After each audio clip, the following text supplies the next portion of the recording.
Bonjour et bienvenue, vous êtes sur KWZ TV Lozère, votre petite chaîne lozérienne. On ne va pas du tout parler de politique aujourd'hui. Monsieur Pardigon, bonjour, merci de nous recevoir. Merci beaucoup. On va développer pendant 28 minutes un peu, pour vous connaître un peu mieux. Ça va être une histoire d'hommes et de femmes, je suppose. Le principe de l'émission est tout simple. 28 minutes d'émission. C'est un plan séquence qui ne sera pas ni monté, ni truqué, ni trafiqué. Voilà, ça sera diffusé tel quel. Alors, vous vous appelez ? Jean-François Pardigon, donc, et je suis en Lozère depuis 35 ans. Et vous êtes sur la planète Terre depuis combien de temps ? Et hélas, depuis 74 ans, ça commence à faire pas mal. C'est des choses, voilà, c'est probablement des belles histoires. En 74 ans, à mon avis, vous avez fait beaucoup de choses. Vous êtes issu de quel milieu, vos parents, grands-parents ? Mon père était à la SNCF et toute la famille pratiquement était à la SNCF à Marseille. J'ai vécu à Marseille jusqu'à l'âge de 30 ans. Âge auquel j'ai rencontré mon épouse Lozère. Vous allez un peu vite là, parce que pour l'instant j'en étais il y a avant 74 ans en arrière. La famille était dans la SNCF. C'était quoi ? C'était tous les débuts, même presque, locomotive à vapeur et tout ça. C'était conducteur de cheminots ou c'était... Non, ils étaient soit à la direction, soit dans l'administration.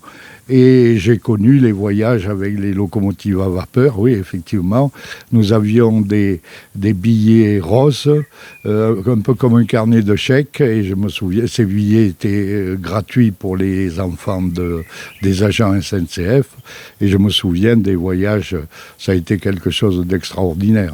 Alors, vous êtes né à quel moment ? Quelle période ? C'est en hiver, en été ? Non, je suis né au mois de juillet, en pleine belle saison. Déjà, l'envie d'être au soleil, éventuellement de siroter un petit truc sympathique à l'ombre sympa. Pourquoi je dis ça ? Parce qu'on le verra après quand on va échanger ensemble. Comment s'est passée votre enfance, votre jeune enfance, la jeune enfance ? Mes grands-parents avaient une propriété à Marseille avec 3 maisons. Et j'avais donc mes oncles et tantes dans la même propriété, 3 cousines, et j'étais le seul garçon de la famille. Alors inutile de vous dire que j'ai été choisi pendant toute ma jeunesse.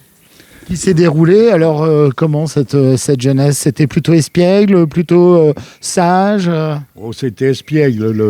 Je me rappelle que mon grand-père avait un grand jardin et avec mes 3 cousines, on a fait voir beaucoup de choses à mon grand-père qui râlait, mais enfin bon, vous savez ce que c'est les enfants. On était dans les champs de tomates l'été, il y avait pas mal d'arbres, on se servait sur les arbres et le grand-père n'était pas toujours content, mais enfin bon, ça s'est passé et j'ai d'excellents souvenirs de cette période. D'excellents souvenirs, et pendant que vos parents étaient au travail, non, c'est ça ? Ah oui, mes parents travaillaient, et puis mes grands-parents avaient une maison aussi dans les Basses-Alpes, à Puimoisson exactement, à côté de Riès, Moustier, Sainte-Marie.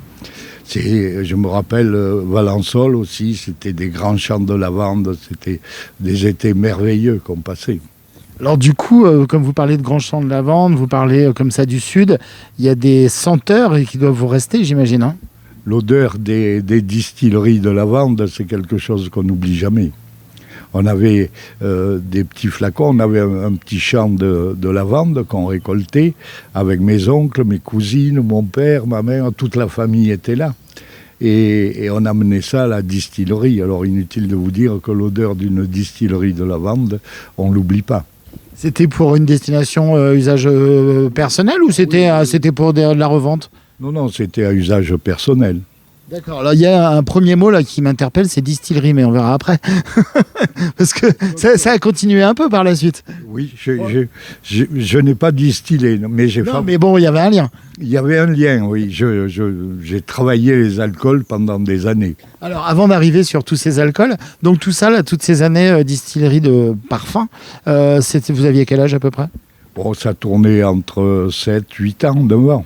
Et puis, alors, vous aviez des passions, quand vous aviez 7, 8, 9 ans, 10 ans, c'était quoi ? C'était de la pêche, jouer, du foot, du vélo Non, on avait une passion, c'est d'aller chez les apiculteurs qui récoltait ce qu'on appelle la brèche, c'est-à-dire la cire qui est sur les casiers.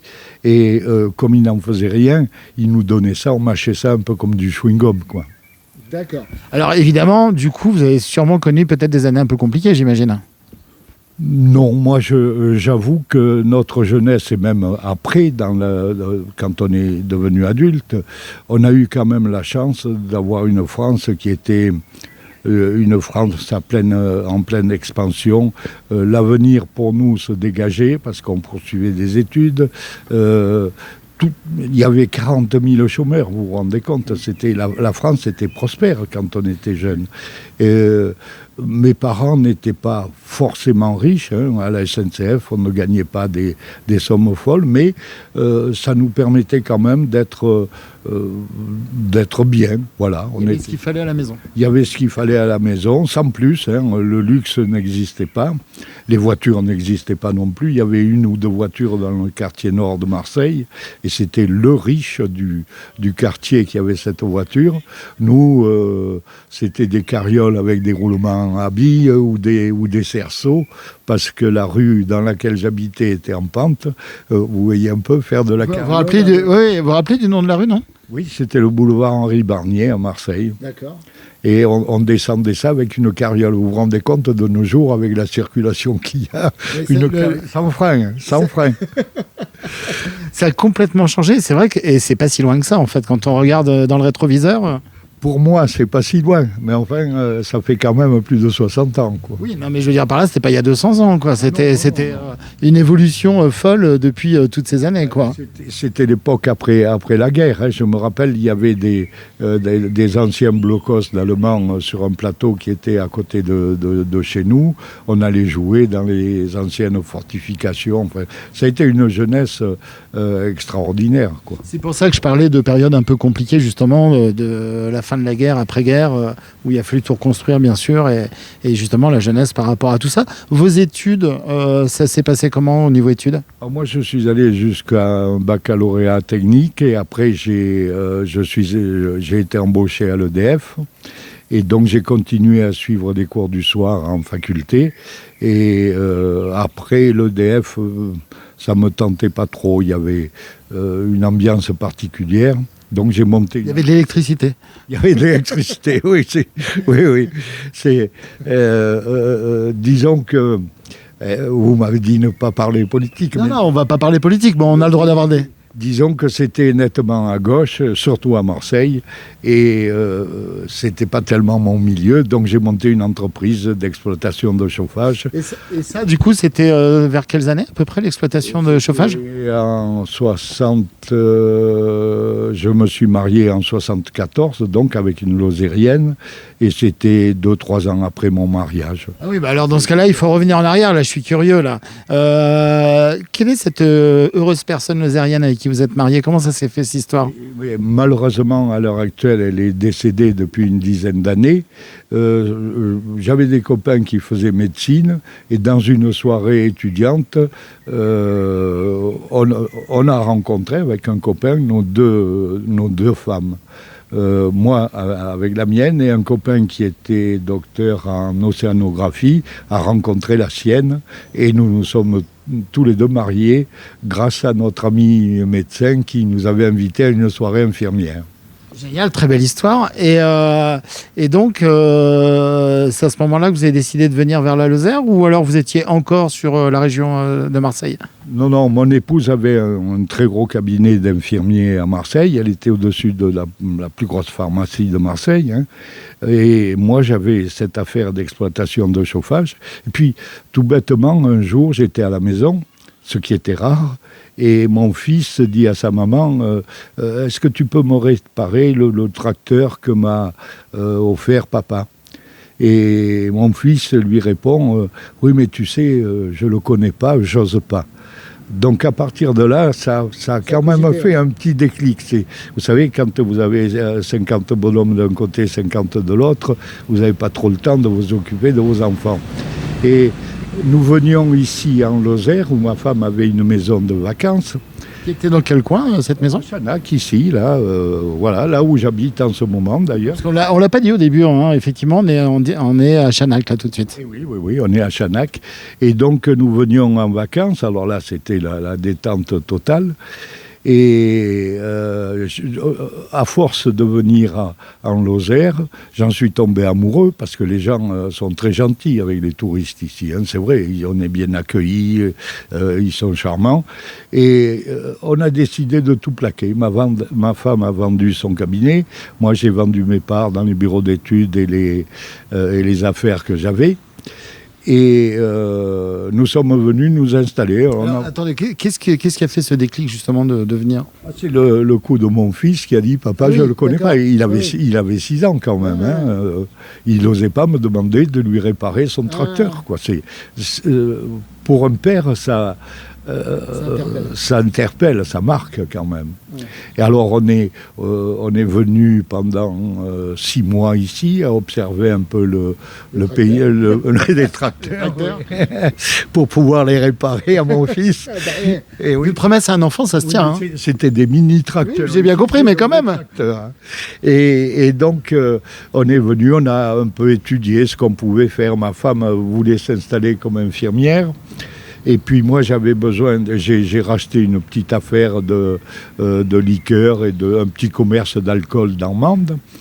Et alors justement, pourquoi passer du chauffage à l'alcool? C'était une opportunité, vous vous êtes dit pourquoi pas, ou il y avait des... Non, vous savez, moi je suis curieux de nature et j'avais fait un peu le tour de ce qu'on appelle la thermodynamique. Ça m'apportait plus rien. Et j'ai eu beaucoup de plaisir à travailler au début parce que j'apprenais beaucoup.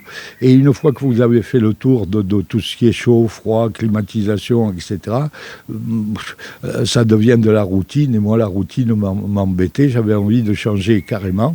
Et donc, on a étudié. Puis, je me suis dit, pourquoi pas un commerce de vin, alcool. J'aimais bien aussi. J'aimais ça réchauffe. Oui. En parlant de chaud-froid, ça réchauffe. J'aimais bien le bon vin. Et donc, j'ai racheté cette boutique. Le problème, c'est que j'avais l'habitude de bouger. J'étais parfois en avion privé. Hein, et se retrouver dans un magasin comme ça, je tournais en rond. Et donc, j'ai commencé à racheter une autre affaire de distribution. Puis, j'en ai racheté une deuxième. Puis distribution dans l'alcool ou distribution en général? D'abord dans des sirops. J'ai pris une concession sur une marque de sirop que je tairai parce que je ne suis pas là pour faire de la pub. Après, j'ai racheté une affaire qui fabriquait des liqueurs pour les trappistes de Notre-Dame-des-Neiges. Ah oui. Et donc, j'ai fabriqué leurs liqueurs pendant 30 ans. Mais après, j'ai fabriqué mes propres sirops. Et après, j'ai fabriqué ce qu'on appelle les softs dans les boîtes de nuit.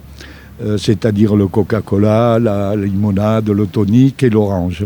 Et j'ai pris une concession sur 5 départements d'une marque de bière espagnole qui s'appelait San Miguel. Donc là, après, j'avais retrouvé une activité qui me convenait. Et ça n'a pas été compliqué comme ça d'apprendre un nouveau métier? Parce que passer du chauffage à l'alcool, ça s'est fait comment tout ça? Ça s'est fait tout seul, c'est pas facile, hein, l'alcool. Il y a quand même des normes dans la fabrication, on a droit à très très peu de marge d'erreur. Mais enfin, je sais pas, j'ai toujours eu l'esprit curieux et ouvert, et donc moi ça m'a pas posé de gros problèmes. Et l'esprit de convaincre, vous m'avez soufflé tout à l'heure, aussi les banques, parce qu'il y a un moment donné, il faut être suivi, parce que vous avez des garanties à donner avec les douanes et tout ça, c'est ça, hein? Oui, pour recevoir de l'alcool hors droit, on est obligé de donner des garanties illimitées à une banque, sur tous nos biens, hein, qui elle-même donne des garanties illimitées aux douanes, donc à l'État. Donc, c'est, je suppose, un peu pour ça que vous nous avez demandé de ce rendez-vous. Ici, on est à quel endroit, à Chanac? Ah, ici, on se retrouve dans une institution, c'est le Relais d'Écosse, qui, entre autres, avait Marinette. Marinette est une célébrité parce qu'elle a travaillé toute sa vie dans ce milieu. Elle avait un restaurant un peu plus bas et son fils a racheté le Relais d'Écosse. Et donc, j'ai travaillé avec eux depuis des années. Je vous dis, Marinette est une célébrité dans Chanac, quoi. Elle est connue de tout le monde. Alors, et vous, donc, votre métier, comme ça, vous a permis de farfouiller aux quatre coins de la Lozère? Oui, de la Lozère et de tous les départements limitrophes. Quand on a commencé à travailler dans le milieu de la nuit, on travaillait entre Antibes et Perpignan. Et on remontait jusqu'à Clermont-Ferrand. Mais ça me passionnait parce qu'il fallait prendre la voiture, aller à droite, à gauche, bouger. Et maintenant, vous voyez, avec l'âge, l'envie de conduire et de bouger m'a un peu passé. D'accord. Ben c'est passionnant tout ça. Et ça a duré pendant une trentaine d'années. Et maintenant, vous êtes... Maintenant, je suis retraité et puis je gère une petite SCI avec quelques appartements, histoire de conforter ma retraite. Ben, écoutez, c'est très bien. Alors, est-ce que vous... du coup, vous êtes... comment dire? Vous êtes arrivé en Lozère. Maintenant, ça fait combien de temps en Lozère? 35 ans. 35 ans que vous êtes ici en Lozère. Et cet attachement justement à cette terre de Lozère, vous le vivez comment? Je le vis très bien. Je l'ai vécu très bien, d'abord par le contact que j'ai eu avec mes clients, qui sont des gens ce que j'apprécie le plus, c'est que ce sont des gens de tradition. Vous savez, ici, on danse encore la bourrée. Vous la dansez la bourrée? J'ai essayé, mais comme ça se fait dans des moments où on est quand même... Bourré. Bourré, oui, vous avez dit le mot. C'est moi, j'assume. Hein. Pourtant, j'ai une faculté d'apprendre assez rapide. Eh bien, je suis arrivé à apprendre beaucoup de choses, mais pas la bourrée. Vous en retirez beaucoup de choses comme ça, de ce que vous avez pu apprendre de votre famille, de vos racines et de vos nouvelles attaches ici en Lozère, justement, ces expériences à la fois personnelles, professionnelles. Il y a des moments où vous vous ressourcez, vous allez vous promener, vous êtes plutôt... Oui, évidemment. Quand on a la chance d'être dans un département qui a 14 ou 15 habitants au kilomètre carré, on peut se promener n'importe où, c'est agréable. Et puis, de l'expérience professionnelle que j'ai eue, j'en ai tiré de gros enseignements, c'est-à-dire que les Lozériens, même les paysans qui ne sont pas forcément des gens avec de gros diplômes, mais ils ont une sagesse, un savoir-vivre et une passion pour leur métier. C'est quelque chose d'extraordinaire. J'ai beaucoup d'amis agriculteurs et je les apprécie beaucoup. Est-ce que vous avez... alors, on a compris que vous aviez beaucoup bougé dans votre vie, mais est-ce que vous avez souvent voyagé à l'étranger aussi ? Oui, je vous ai dit tout à l'heure que mon épouse était décédée. Je me suis donc remarié avec une Malgache et je suis très souvent à Madagascar. Mais j'avais auparavant connu l'Afrique, le Sénégal, la Tunisie, le Maroc, enfin tout. Disons que quand on prenait des vacances, on cherchait à s'évader un peu. Toujours au soleil ? Ah, toujours au soleil. Oui. La neige, la montagne, le ski, la Norvège. Si, j'ai pratiqué le ski de fond aussi sur la Margeride, c'est passionnant. Je vous dis, moi je suis un curieux de nature et aujourd'hui vous me faites parler, mais d'habitude c'est moi qui écoute les gens parler parce que j'apprends beaucoup au contact des gens. Tout à fait, mais je pense que c'est important comme ça pour les spectateurs de découvrir d'une façon différente les candidats. Une question qui peut-être va vous désarçonner, mais les animaux, votre rapport avec les animaux, vous avez des animaux J'ai un chat et un chien. Et ça s'appelle comment ? Mon chat s'appelle Grisou et ma chienne s'appelle Rox. Alors, et Rox, Roxy, Rox, c'est quelle marque entre guillemets ? Oh, c'est mon épouse malgache qui avait un chien qui s'appelait Rox à Tananarive et qui lui a donné ce nom. Je lui ai laissé le libre choix du nom. Eh bien ça, c'est très bien. Vous pensez que vous avez un caractère, vous, de votre côté, qui est plutôt comment? Vous êtes plutôt conciliant, vous êtes plutôt... vous avez été chef d'entreprise, bien sûr, donc vous vous situez comment, vous, au niveau caractère? Moi, j'ai un petit défaut, c'est que je suis souvent du côté du plus faible.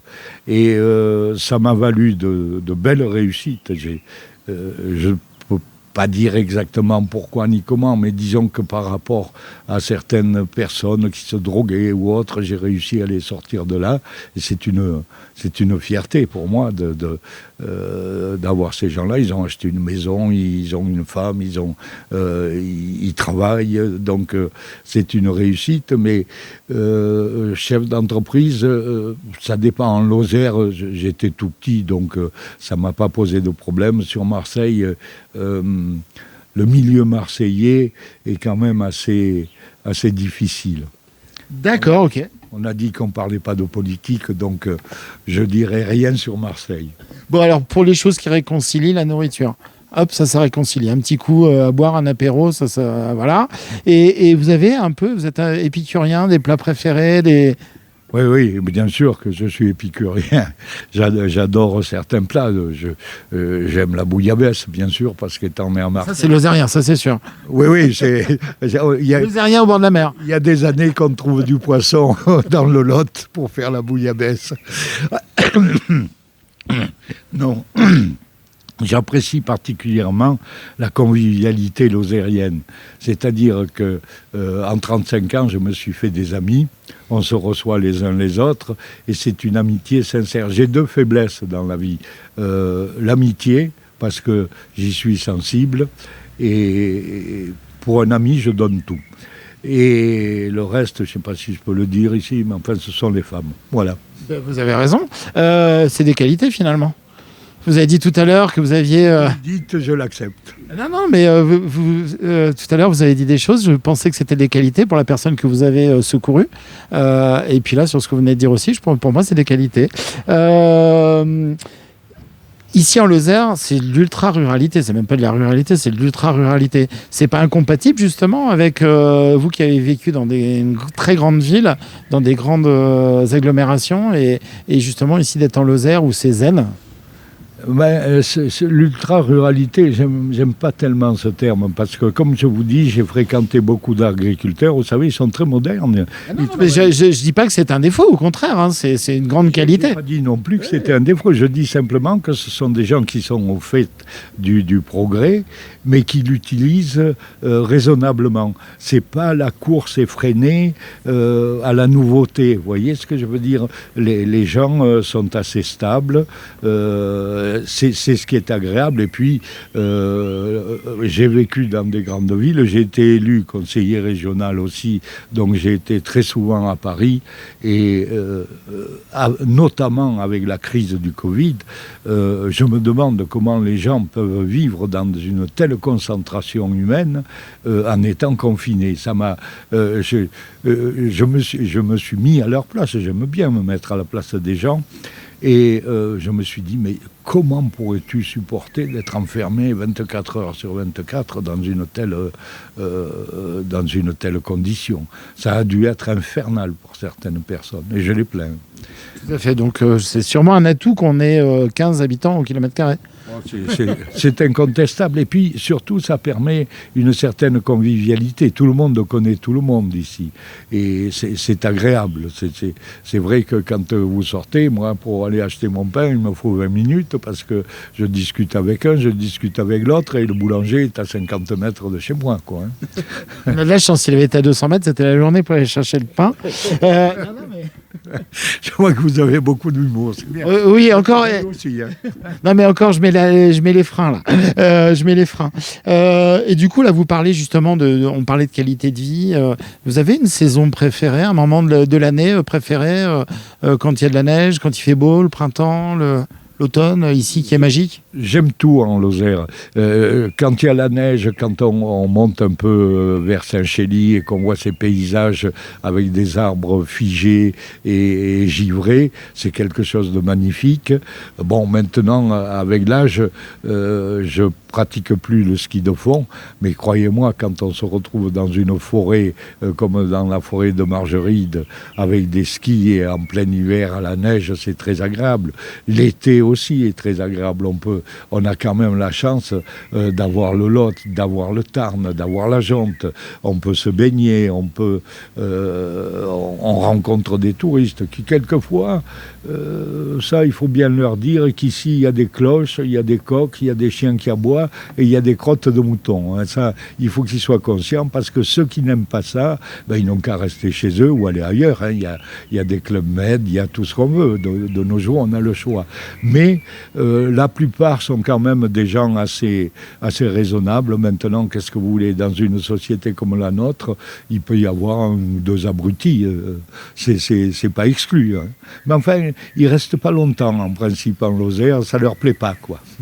Le département fait ce qu'il faut. Au moins, la température peut y contribuer. Vous avez une expression favorite? Non. J'en ai une, mais elle est politique. Alors, je ne sais pas si je peux la dire. Allez, je vais la dire quand même. Allez. Les méduses ont vécu pendant des millions d'années sans cervelle. Ça laisse un bel avenir aux socialistes. Ça, c'est vous qui avez dit. C'est moi qui le dis, oui. Bon, et du coup, puisque voilà, est-ce que en dehors des méduses, vous avez des grands bonheurs dans la vie? Qu'est-ce qui vous rend heureux? Alors, ce qui me rend heureux, c'est les tablés d'amis. On a la chance d'avoir des bons cuistots et se retrouver au milieu d'amis avec des plats que nous-mêmes avons cuisinés, c'est quelque chose de fabuleux. Je crois que ça fait partie des plaisirs simples, mais j'ai connu les gros établissements, La Bolle, Paris, tout ce que vous voulez. On a beau se retrouver dans un 5 étoiles, on est mieux quand on est dans un contexte amical. Tout à fait, le temps passe très vite, déjà 26 minutes, il nous reste 1 minute 45 maximum. Vos envies pour la Lozère, attention, on ne parle pas de politique, vos envies pour la Lozère d'ici les années à venir, comment voyez-vous la Lozère dans les années à venir? Dire comment je la vois, comment j'aimerais la voir. J'aimerais que la population grossisse un peu, parce que comme je vous l'ai dit tout à l'heure, 14 habitants au kilomètre carré, c'est pas beaucoup, et les circuits économiques sont très courts ici. Et donc, il n'y a pas vraiment une concurrence, il y a des situations de monopole, il y a des situations d'enclavement. Et j'aimerais que dans les années à venir, on favorise un peu le ferroutage pour dégorger la 88, qu'on mette une piste cyclable sur la 88. Oh, vous êtes en train de me parler politique, là. Ah, bon, alors, non. Mais... Non, c'est bien, moi, des pistes cyclables, ça me va bien, mais... C'est un projet que j'ai, et puis il y a des technologies nouvelles, comme l'hydrogène ou autres, qui sont à étudier très sérieusement en Lozère. Donc il y a probablement des belles opportunités d'avenir sur la Lozère avec un futur, on l'espère, maîtrisé, on va dire. Oui, un futur maîtrisé, il est déjà maîtrisé, les technologies sont au point, resterait peut-être à convaincre les investisseurs. Mais j'ai un projet là-dessus aussi, sur une défiscalisation. Allez, j'en parle plus. Oui, surtout qu'il vous reste 15 secondes pour nous dire le mot de la fin. Oh, le mot de la fin, j'espère que les Lozériens me feront confiance et puis j'espère surtout faire le maximum de voix. À partir du premier tour, nous verrons bien quelle sera ma position pour le second tour. C'est des malins, les politiques, hein. Ils y arrivent quand même un peu. Hein. Allez, merci beaucoup, à bientôt. Merci à vos auditeurs et à vous-même.